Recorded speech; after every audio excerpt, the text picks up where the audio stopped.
everybody, I'm back with another battle report. This time I'm going to be doing more of a video-centric one. I think I might do these more in the future just because I've been having trouble getting into the detail I want with the games I've been playing. When I do written battle reports, it's getting all very samey where, okay, I shot this all died, blah, blah, blah, blah. It's kind of like by the numbers, and I think me being able to talk about the games gives it a little bit more room to breathe and a little bit more detail. So that's what I'm going to try from now on, so let me know if you like it. To start with, I got a game in with my Orks against Corey, a local player who's participating in the league that I've been running. Corey is still kind of getting into the competitive side of things and figuring out what he wants to do with his army, so not wanting to give anybody a bad game, I decided to take my Orks. So we have my Orc list here. As you can see, it's very stripped down and by the numbers. So I have 2 war bosses on war bikes with just big choppas. One of them is my Warlord with +1 attack on the charge. I have 2 big mechs with custom force fields. I have 6 units of Orks with all melee kit, nothing special on the knobs either. So there's not much to talk about with those. And then I have a Gorkanaut. Again, it doesn't have any options, so just standard kit. I actually just forgot to include on this army list that I also had a Mad Dog Grotznik and a Pain Boy with a Grot Orderly. But other than that, everything is as it appears here. So kind of more towards my standard Orc list if you're familiar with my past battle reports, but definitely not running the Shudas like I usually do, or the Shuda Choppa combination, and also not running the weird boys that I usually do to deal with vehicles and Marines and kind of stuff like that. That's a little bit more on the competitive side. I didn't feel like taking a bunch of Smite to a game with Marines would be a very fun experience, so instead I decided to take a Gorkanaut because it's a big, stompy cool model, so we just decided to go with that instead. My opponent was playing Ravenguard. As you can see here, he has a pretty eclectic list. He has 2 captains, one with a Relic Blade and one with Teeth of Terra. Both have bolt guns. He also had a lieutenant with a Lightning Claw and a mastercrafted bolt gun. He had 2 venerable dreadnoughts with multi-meltas and dreadnought close combat weapons and heavy flamers. 10 scouts with camo cloaks and sniper rifles. 2 tactical marine squads with missile launchers, plasma guns, and a sergeant with a power fist and a commie plasma. 10 devastators with heavy bolters, 4 heavy bolters, 10 devastators with 2 lascans, 2 missile launchers, and then 4 whirlwinds with vengeance launchers. So typically you don't see as many, sorry, I'm trying to figure out the audio here. So anyways, you don't usually see that many whirlwinds in a more competitive army list or anything like that. I don't think the vengeance launchers are the best option for them. Their stat line is not great against vehicles, and it's only okay against infantry. But when he told me he was bringing 4 whirlwinds, I assumed it was just going to be, me getting bombarded off the board. So when they had the vengeance launchers, I was a little bit not as afraid of them. So we also played ITC Mission 3, I believe. It's the one with the 4 objectives that are one's on like either flank, and then one's in your opponent's deployment zone, essentially, to form kind of like a diamond pattern, I guess. And then if you hold all 4 of them, you get a bonus point. The deployment that we rolled was frontline assault, so it's hammer and anvil, but you get to be a little bit closer to each other.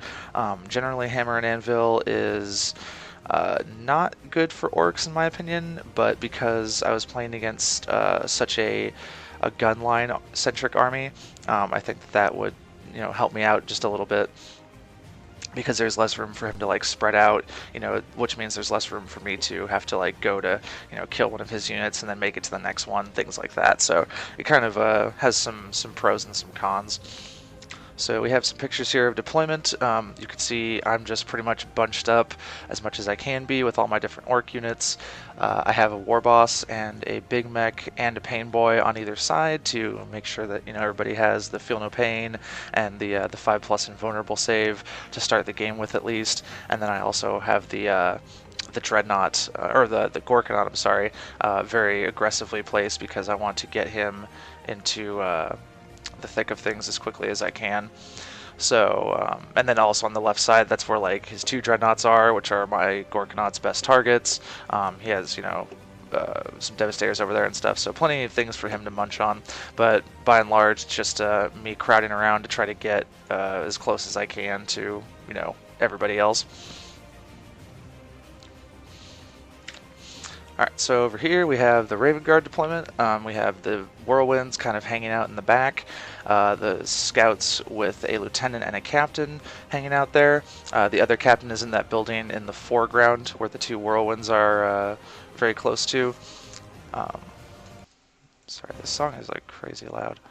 Okay, there we go. The two tactical squads are up front, kind of camping that objective, and then the Devastator squad with the las cannon missile launcher combo is in that far building. The Dreadnoughts are also over there. There is no captain over there though, so nobody gets rerolls in that particular side of the game. So we rolled first turn. I managed to win that, and Corey did not seize on me, so I took it because, you know, didn't want to get shot up. But this is just another shot of the deployment, so you can see more things from the side. You can see the green flags that are the objectives there.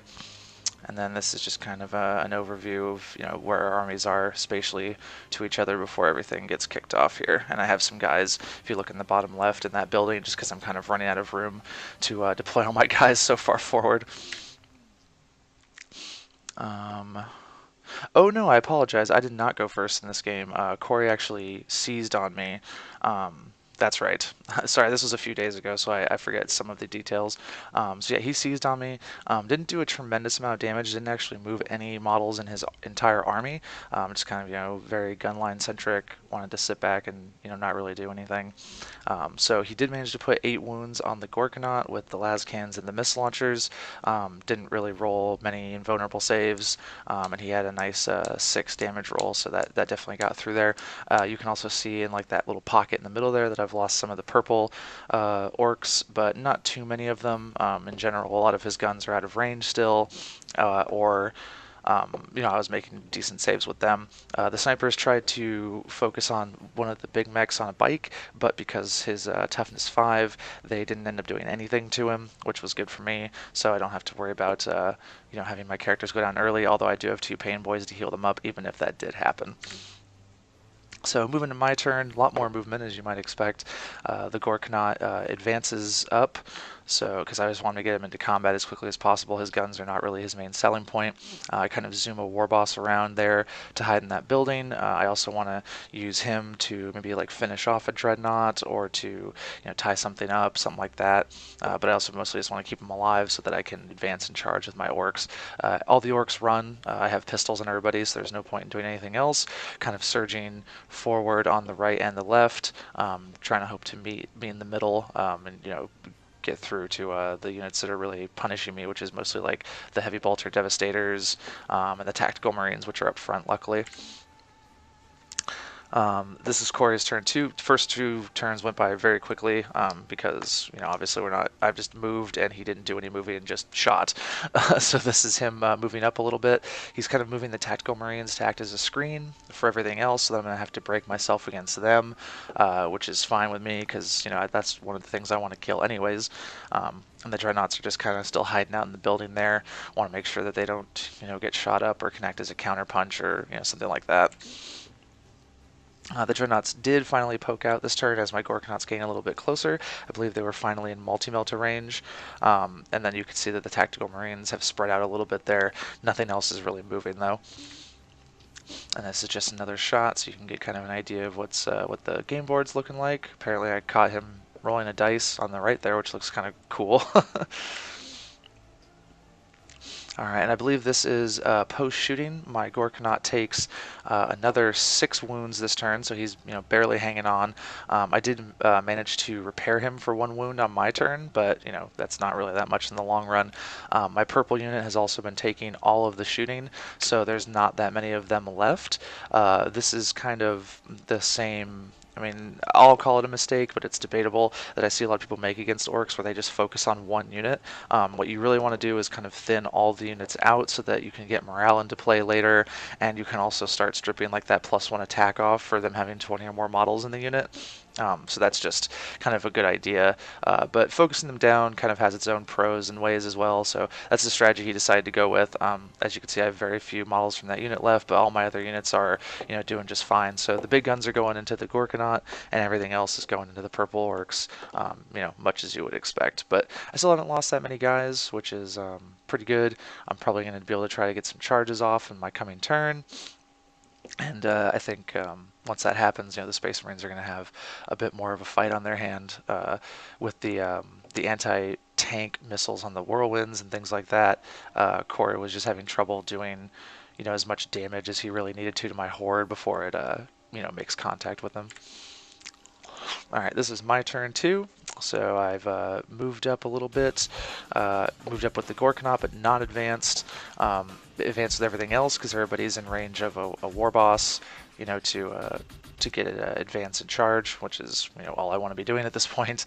I do put some shooting into that tactical marine unit that's closer to me in the picture, in the foreground, and kill a few of them. Looks like I think like 2 or 3, something like that, which is good, but. Probably a mistake to do because he pulled models from the back, but normally you would pull models from the front to make my charges a little bit longer. So, generally if you're playing an assault army, you don't want to be shooting the units that you're going to charge unless it doesn't make a difference on your charge distance, which is pretty rare. So, just something to bear in mind there. But yeah, I'm also having some trouble getting my models up as far as I need to. The Gorkanaut's taking up a lot of real estate, and I had some bad run rolls. So on the left flank from my perspective, my green and my blue units aren't making it up as quickly, but on the other flank my red unit is like going really fast. They rolled 6s for their advances 2 turns in a row, so they're getting wherever they need to be. This is the Gorkanaut charging into the Dreadnought. He just charged that first one because I didn't want to take 2 multi-melta overwatches, and I couldn't actually even get to the one back there, so there's no point in trying to get to it. I did repair the Gorkanaut for 3 wounds, so it gets it back into its middle profile, which is good. And then I also got a Warboss charge off into that same Dreadnought as well, just to act as like a backup in case the Gorkanaut doesn't finish it off. At this point, the Warbosses aren't as valuable as they are for the early game because I don't really need to be advancing and charging anymore. I can just move and charge. And then there's not really anything for them to go after except for the whirlwinds as far as tying up, but the whirlwinds aren't really doing that much damage to me, so I'm not super concerned about it. Also, if I move them back there with the amount of shooting that he has, it's likely that the whirlwind would just fall back from combat, and then my warboss would get shot by the devastators or something like that, and I lose him for very little. So I figured I'd rather use them in this capacity. Over here, I tried a Big Mech charge into that tactical marine squad right there. He ended up taking a crack missile to the face, rolled a 6 for Overwatch, obviously, and then wounded. I failed my invone, and then rolled just 5 damage, so he just died. I was just trying to get him in there first because he's a lot more resilient to like bolt guns and stuff like that than the Orks are, and also he needed less of a distance, and it would free up more room for my blue Orks to get in there because he was kind of right in the way. But he ended up dying, which is a bummer. So after that, I just made a charge with the blue Orks, as you can see in the kind of the back upper right there, which is definitely going to put a hurt on those tactical marines. This is the combat with the Gorkanaut. I managed to kill the Venerable Dread with just the Gorkanaut. It did explode, dealing 1 wound to the I think 1 or 2 wounds to the Gorkanaut, 1 wound to the Warboss, a couple wounds to the other Venerable Dread, and then I think it also killed a couple Devastators with bolt guns. So probably a mixed bag result for the Space Marines, because the Gorkanaut was very likely to die next turn anyways. But it's not that big of a deal. I declined to consolidate into combat with the other Dreadnought because the Gorkanaut is barely alive, and that Venerable Dreadnought is almost certain to kill it. It hits on 2s, it's going to be wounding on 3s, I think, and then I don't have a save against its close combat weapon, so it's almost certain that I'll die. So by leaving it there, it just forces Corey to put some guns into it at least, so I get like some return on investment for it.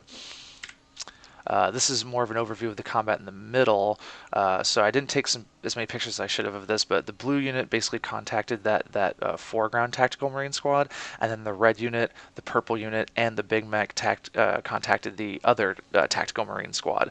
So I managed to wipe both of them out in combat.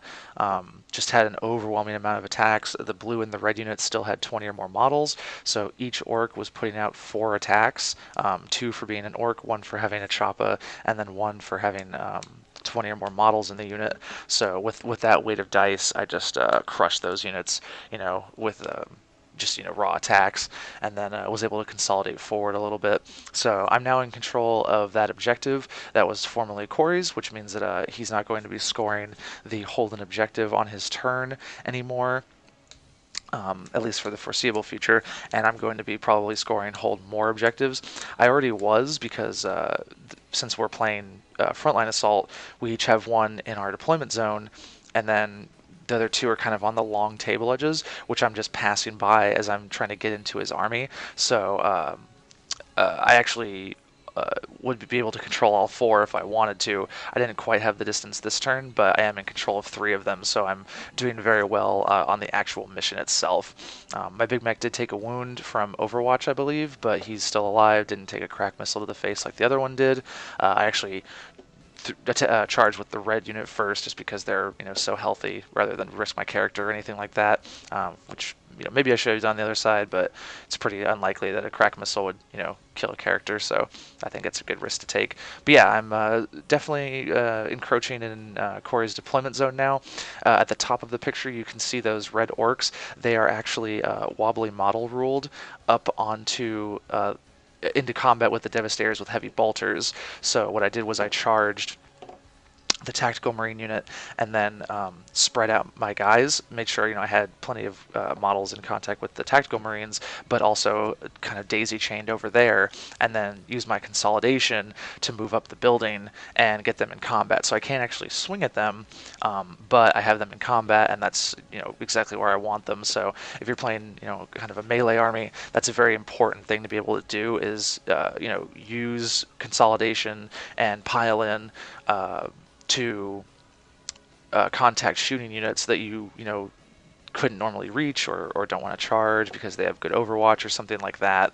And that's what I did here, and this way I'm going to be shutting down 4 heavy bolters next turn, which is very good. This is just more of a close-up of that combat. You can see the character there. I think that's one of the captains. He's just kind of hanging out, buffing everybody over there. I didn't get close enough to give him a heroic intervention or anything like that. And then the Devastators did do quite a few wounds to my orcs. They were rolling really, really well for combat, but I still have plenty of guys, and they're still locked in combat. So at the end of the day, that's all that matters to me. This is skipping ahead a little bit. So I think I missed some pictures for Corey's turn. My apologies for that. It was pretty quick. Basically what happens is the snipers all put their shots into Grotznik, did 3 wounds to him, with mortal wounds mostly. The shooting switches more to being towards my units that aren't in combat. So like the blue unit gets shot up more, the purple unit, Corey's trying to finish it off, things like that. So I lost, I think, everything but the knob for the purple unit. And then I lost a lot of the red unit as well, as it gets charged by like several characters, and the Devastators continue to roll well. But I have more guys coming in, and I stopped him from being able to shoot me, so that's the most important thing. This is going to be the charge phase of my turn 3, so bottom of 3. I have the big mech, who is charged. He charged 1 of those whirlwinds, and then again used the consolidation to get in combat with the other whirlwinds, so I'm shutting both of those down. My blue unit was able to charge the scouts, and as you can see here, wipe them all out. You can also probably see that I lost all of the red orcs. Like I said, they were being rolled. The combat was being rolled really well, and they got charged by multiple characters, things like that. So he ended up being able to kill all of them, but they did their job. They they killed the tactical squad, which is pretty much their same points, and then they absorbed a whole bunch of offense and stuff, which is allowing the rest of my army to move up a little bit more aggressively. This is also on the same turn. I have a war boss who, oh no, I'm sorry. This is Corey's turn 4, but I had moved a war boss over to the right flank to charge both of those whirlwinds. He took some damage. but was able to do a few wounds back, but just also shutting them down again. So I have all the whirlwinds being contacted. On Corey's turn 4, he moved a captain over since the red orc unit was dead to try to deal with that war boss. The captain kind of whiffed his attacks. It was the Teeth of Terra captain, so not the best weapon to fight the war boss with, since he has like toughness 6 and a decent save. I made enough of the saves to keep him around. You can see he has 4 wounds taken, and then the war boss actually killed the captain back. So just got free captain there, which was pretty good for me.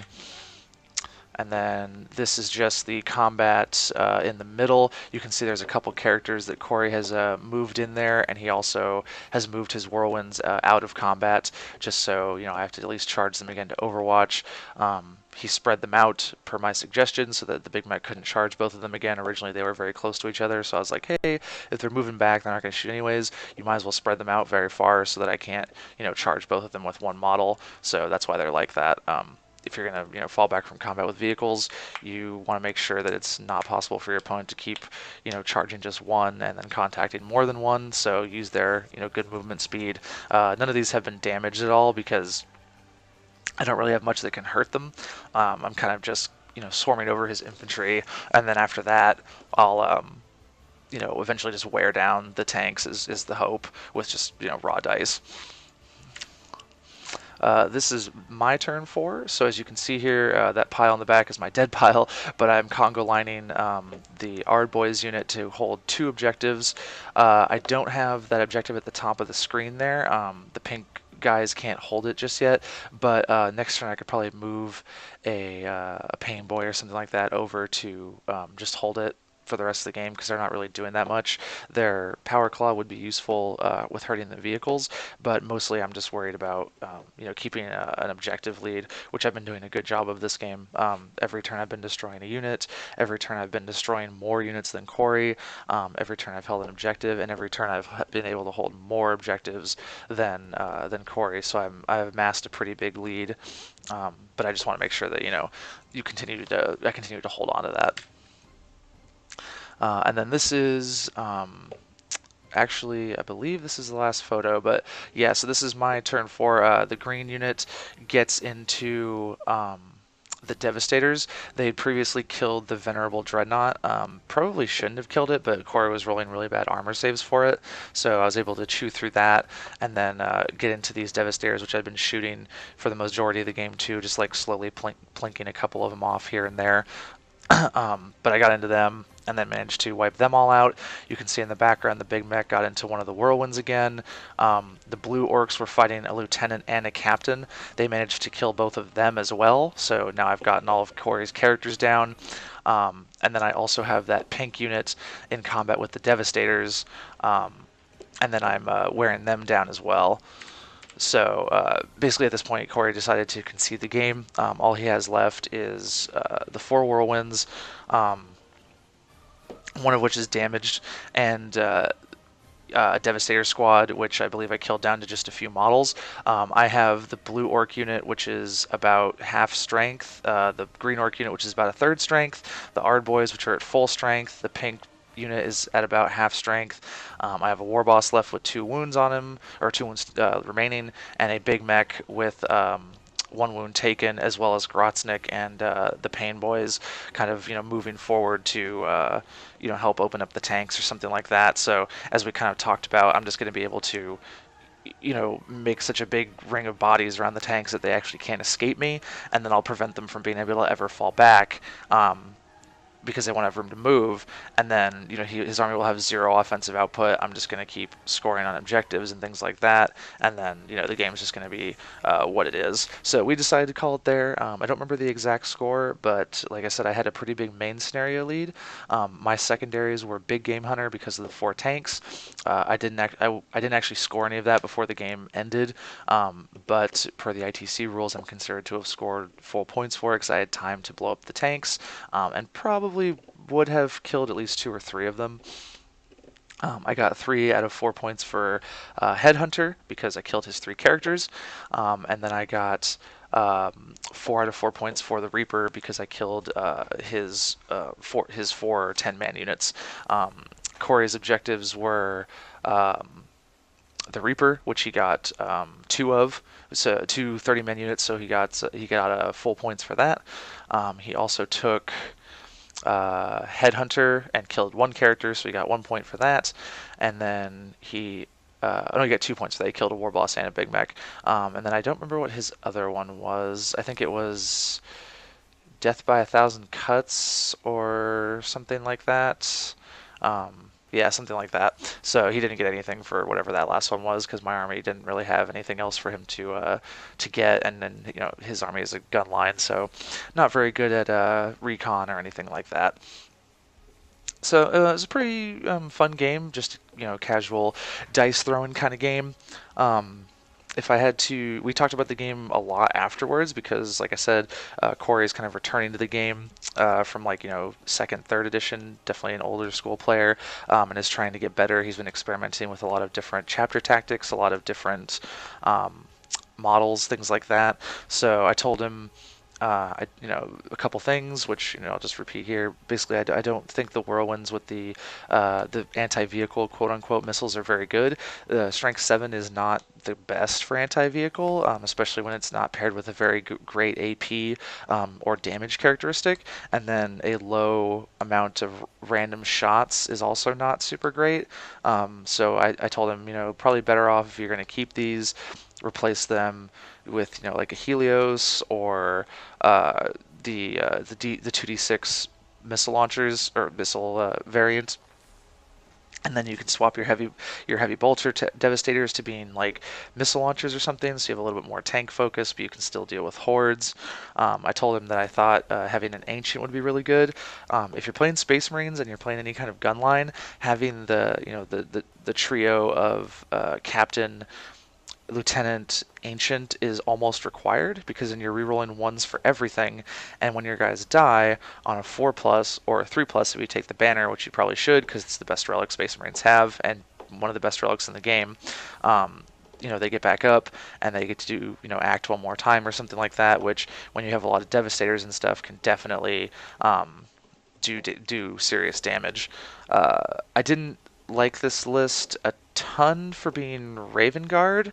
Ravenguard is definitely good as a gun line because they, will hurt other gun lines very badly. But some of the units I don't think function well in a gun line, particularly the scouts. I would prefer the scouts to be a more mobile scout variant so that they can go and take objectives or act as a screen or something like that. Sniper rifles just aren't that good when you start doing the math on them, especially now that commissars have been nerfed. That was one of their more common targets. And then, we're likely to see some nerfs to like Malefic Lords and Primaris Psychers and things like that as Chapter Approved draws closer and closer. So having those would be, given more of a board presence and stuff. And then, probably taking out a lot of the things from like the tacticals, like, they don't need power fists really. Their Marines are just not good in combat for the most part. Having 2 power fist attacks on a sergeant, that's more of an old school player kind of thing. I played during 3rd and 4th edition, and like power fists were very popular and strong on sergeants, but nowadays, 2 attacks hitting on 4s, strength 8, D3 damage is a really bad one. I think if they had a more attractive damage value, there'd be a better argument for them. I'd rather just save the points and invest it somewhere else, and then probably not run so many whirlwinds. I think like 2, maybe 3 is good. I actually like the dreadnoughts a lot. I think venerable dreadnoughts are really good. I didn't know that they were barely more expensive than a regular dreadnought, so you might as well put the points in if you're gonna do that, because you hit on 2s always, which with the captain and the lieutenant makes them extremely accurate. And I don't hate multi-meltas either. I think that it's one of the better guns to move with. So if you're gonna run like a multiple purpose dreadnought, with the close combat weapon and a gun, having one that kind of encourages you to get closer is a good thing. And then, multi-melta definitely does that because it has the upside of when you get within 12, you get better damage options. Could certainly instead go with, some other gun, but I think whatever is fine. It's just that the venerables are pretty good. -1 to hit on them is actually quite a big deal. Their feel no pain is not really anything to write home about, but hey, it can save you some time, so it's not worthless. So yeah, that was pretty much the game. Like I said, straightforward. Probably looks a little bit more like a stomp than it maybe was. Like I said, I actually lost a ton of models this game. Would have definitely been more one-sided if I played my regular orc list, but that's not, the intention of the game. Obviously, Corey's list is very far from being optimized, but I just kind of wanted to show off a lot of the little tricks with orcs. One of the big things is charging multiple things by only charging one thing to avoid overwatch and shut down shooting and stuff like that. I think orcs in particular are good at that because they have so many models. Tyranids are also very good at it because they're also an army with a lot of models. Hormagaunts are kind of a shining example of that because they get to pilot and consolidate 6 inches instead of 3, which means they can just go all over the place and grab all kinds of things. But orcs are a little bit more resilient, so both armies kind of have their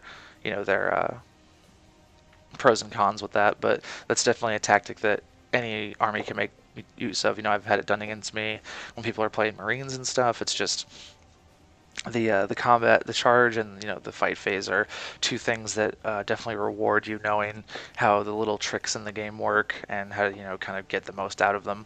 And that's what you have to be able to do if you're playing a melee army right now, because frankly, melee armies are not very good right now. We'll see how maybe the tides will change since we have some melee armies coming out with Tyranids just getting a book, Blood Angels are getting a book soon, Demons are getting a book soon. They're traditionally more of a close combat army, so it'd be good to see more close combat armies in the game, I think, because right now it's just a lot of gun lines, and that was kind of what this game turned into. Is one of the reasons I don't enjoy playing my orcs as much as I used to is because everybody will just stay back, not move at all, and just keep shooting you until you get to them, and the game feels very boring. That's usually what they should do, because you don't want to just walk into orcs most of the time. They're very good in close combat, and there's a lot of them, so you kind of need the time to thin out the ranks. But the game feels very uninteractive when you're moving your whole army, and then your opponent like skips that entire phase of the game and just goes right into shooting, and has all their guys like as high up in buildings as they possibly can be and stuff like that. It was just very samey every game. So I'm hoping that orcs get some options to maybe like play around that a bit when they get their codex, like some better shooting units or something like that. At least points reductions on some of their shooting units now, so that they can be more of a threat while they're closing the gap, instead of just kind of rolling dice, your opponent rolling dice at your face, and then you hoping that you get there with enough bodies to punish them for it. But we'll see how that goes. So yeah, thanks for checking this out. I'm definitely going to keep working on this format. I need to be taking more and more pictures. Like in this game, I missed a couple charges and things like that. It's just something I'm getting used to. Usually when I play, I'm extremely focused on what's going on. So or even just talking to my opponent or something, and not taking pictures about everything. So I'm going to write myself some reminders, try to get better at it, and then hopefully these will be better battle reports as a result of that. So let me know what you think, and I actually have another game with my chaos that I'll be working on in just a minute here, so hopefully we'll get a couple uploads, and then like I said, can improve at the format and see how things go. Thank you very much for watching.